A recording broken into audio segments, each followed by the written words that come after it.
Hello everyone. Thanks for joining us today. We've got a brand new story to share with you. So let's begin. My name's Trevor. I'm a full-time operations manager at a well-known tech company, and more importantly, I'm a father to a 10-year-old boy who means everything to me. One Thursday afternoon, I was sitting at my desk, buried in numbers and reports, when my phone buzzed. It was my son's teacher. That alone was strange, because teachers usually don't call unless something serious is going on. I picked up, thinking maybe my son got into trouble or wasn't feeling well. But I wasn't expecting what she said. "Mr. Trevor, is everything all right at home? Nobody has come to pick up your son. He's still here, waiting in the office." My heart dropped. She said the school day had ended over an hour ago.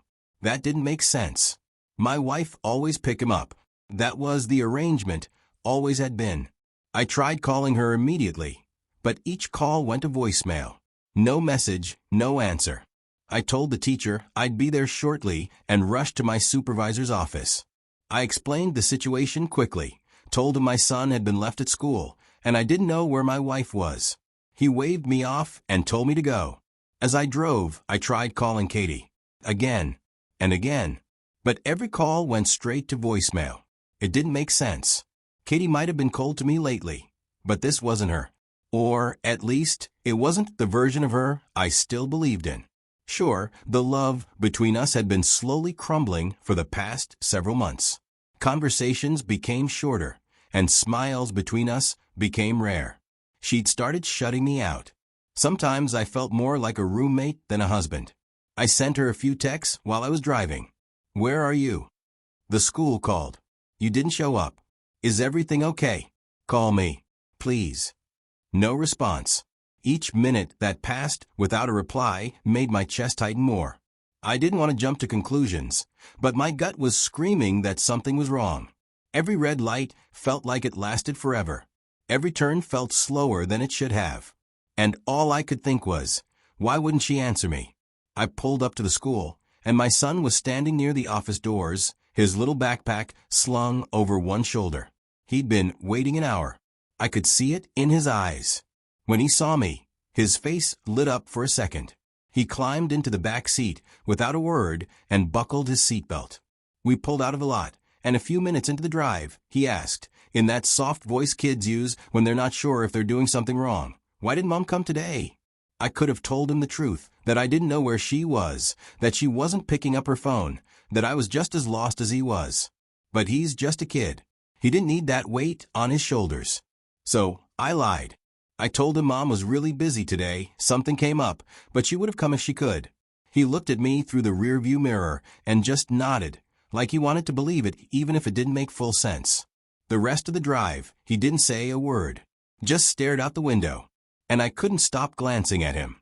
He could feel something was off. And the truth is, so could I. I've never felt more helpless in my life than I did on that drive home, trying to keep it together for him when my gut was twisting in every direction. I pulled into the driveway and saw Katie's car sitting there like everything was normal. You'd think seeing the car would be a relief. But no, it felt off. Her car was there, but no calls, no texts, no explanation. It just didn't sit right. I parked, turned off the engine, and sat there for a second, trying to piece things together. I got out and told my son to wait by the front steps while I went in first.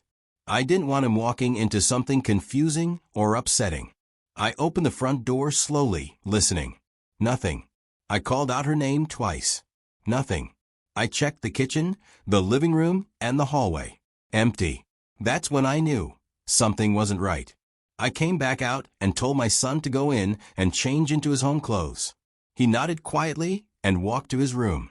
While he was changing, I grabbed my phone and started calling. I reached out to my wife's sister first, no idea where my wife was. Then her closest friend was also clueless. I kept trying, name after name, until it hit me that no one knew anything. No one had seen her, no one had heard from her. It wasn't just me she ghosted, it was everyone. At that point, I started pacing. I was stuck between anger and panic. A part of me wanted to believe she had some kind of emergency, but walking out like this, without telling anyone, and worse, leaving her own son behind at school, That's not normal behavior, not even for how rocky things had been lately. I thought about going straight to the police, but I remember the rule. They don't take missing person reports until 24 hours have passed. So I was left there, standing in a silent house with a confused child in the next room, wondering where my wife went and why she would do something like this. When I got into our bedroom, I changed out of my work clothes. My son was in his room. As I pulled my shirt off, I looked over at her side of the closet. That's when I noticed some of her clothes were gone. Someone had intentionally packed. Her side of the dresser had drawers left slightly ajar, as if she didn't even care to close them properly. At first, I didn't want to believe it. But then, right there on her nightstand, was a single sheet of paper, folded in half. I opened it, and it was just her saying she was leaving the marriage, and that she had moved in with someone else. Her lover, as she wrote. For a while, I just stood there. Suddenly, all those cold silences, the distance between us, and the way she flinched when I reached for her hand, all made sense. She had already checked out, probably long before this note. I sat down on the edge of the bed, and the weight of it all crashed into me at once. I called her sister again, then her cousin. Nobody claimed to know anything. Either they were lying, or she'd been keeping this part of her life hidden even from them. I didn't know what was worse, that she betrayed me, or that she had clearly planned this behind my back for a while and still looked me in the face every morning. I was too stunned to cry. I wish I could say I handled it all like a champ, but the truth is, I was crushed. I had no idea what to do, but I knew I had to keep it together, at least for my son. So, I pulled myself off the bed, dragged my feet to the kitchen, and started making something simple for dinner. Something I knew he'd eat without a fight. As I stirred the pot, I couldn't wrap my head around it. How do you go from kissing your son goodbye in the morning to never showing up to pick him up from school? It didn't make any sense. When dinner was ready, I called my son to the table. He asked again why his mom didn't pick him up. I lied again. He just nodded and ate quietly. After I got him ready for bed later that night and tucked him in, I went back to my laptop. There was a project I had been working on before the call from his teacher came through. I didn't want to do it, but I forced myself to finish it. It took about an hour, but I needed something to keep my hands moving, to stop my brain from replaying every argument, every cold look Katie had given me over the past few months. After working, I don't even remember why I checked my personal email that night. I immediately saw a notification from our $529 college savings plan account. My heart skipped. At first, I thought it was just one of those monthly balance updates or a contribution confirmation. But when I opened it, I froze. The account was empty. I read it again, and again, and again, thinking it was a glitch or a mistake. But it wasn't. Katie had completely wiped out our son's college fund, the one we opened together when he was barely 6 months old. I remember the day I was filling out the paperwork. I told Katie then, I didn't want our son to struggle like I did. I had to work 2 jobs through college, graduated with a mountain of debt, and even then, it took years to climb out of that hole. I swore he wouldn't go through the same. She smiled back then, said it was a great idea, said she loved how forward-thinking I was. We were in sync, or at least I thought we were. Fast forward a few years, and that smile turned into constant nagging about how the money was just sitting there. I still remember the day she found this house on Zillow, some flashy, overpriced property in a perfect neighborhood, according to her. She showed me pictures. We can use the college fund for the down payment, she said. I shut it down immediately. That money had one purpose, and it wasn't to feed anyone's real estate fantasy. She didn't take it well. From that point, it became a pattern. Every time the balance went up, so did her suggestions. Remodel the kitchen, invest in some sketchy crypto, take a luxury vacation before the kid grows up. I said no every time, but none of that mattered now. She had taken it. All of it. That fund wasn't just numbers on a screen. It was peace of mind. It was hours of overtime, skipped vacations, sacrificed hobbies, all for his future. And now it was gone. So I closed my laptop, dragged myself to the bedroom, and lay there with my eyes open, staring at the ceiling in the dark. My wife had already left me. Now, she had taken my son's future too. Sleep didn't come that night. Only a resolve started forming in the silence, I was going to make this right, no matter what it took. The morning after I found the note and saw the college fund drained, I was still numb. I barely slept. My son had asked me twice during breakfast if I was okay, and I just nodded, because I didn't know what to say. After I dropped him off at school, I called my best friend, Kyle, and told him everything.